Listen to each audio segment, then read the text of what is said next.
کی ایک بہت بڑی خبر آپ حضرات کی خدمت میں رکھی جا رہی ہے۔ جیسا کہ آپ جانتے ہیں ہندوستان کی پارلیمنٹ میں آج سے 2-3 دن قبل ہندوستان کا 2023 سے 2024 تک کا بجٹ پیش کیا گیا، جس پر ہندوستانی عوام سخت ناراضگی کا اظہار کر رہی ہے۔ ایسے میں افغانستان کی موجودہ سرکار نے اس بجٹ کا خیر مقدم کیا ہے اور خوشی کا اظہار کیا ہے۔ ایسا کیوں ہے، پوری خبر تفصیل سے جانیے۔ اس سے پہلے ویڈیو کو لائک کر دیں اور شیئر ضرور کریں۔ ناظرین اکرام، آپ کو بتا دیں افغانستان کی موجودہ سرکار نے بھارت کے سالانہ عام بجٹ کا خیر مقدم کیا۔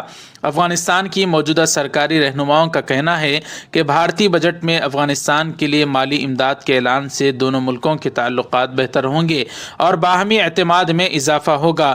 افغانستان میں حکمران سرکار نے یہ تبصرہ بھارتی وزیر خزانہ نرملا سیتارمن کی طرف سے سال 2023 اور 2024 کے لیے پیش کیے گئے بجٹ پر کیا۔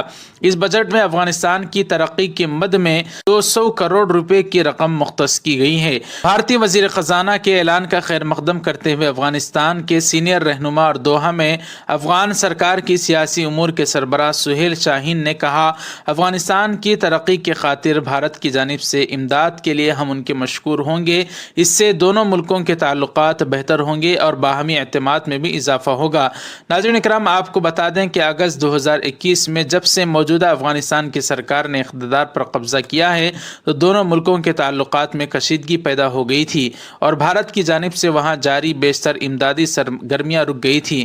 جب سہیل شاہین سے اس حوالے سے پوچھا گیا تو ان کا کہنا تھا کہ افغانستان میں متعدد پروجیکٹوں میں بھارت مالی مدد دے رہا ہے۔ اگر بھارت ان پروجیکٹوں پر کام بحال کر دیتا ہے تو اس سے دونوں ملکوں میں اضافہ ہی اضافہ ہوگا۔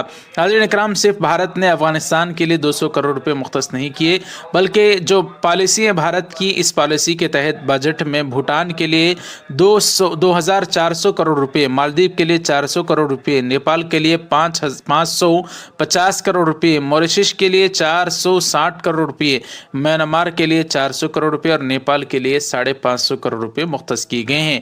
بہرحال یہ بہت ہی اچھی خبر کھل کر آئی ہے۔ اس پر آپ کیا رائے رکھتے ہیں ہمیں کمنٹ کر ضرور بتائیں۔ ویڈیو کو لائک کر دیں، شیئر ضرور کریں، چینل کو ہمارے سبسکرائب کر دیں۔ جزاکم اللہ، السلام علیکم ورحمۃ اللہ وبرکاتہ۔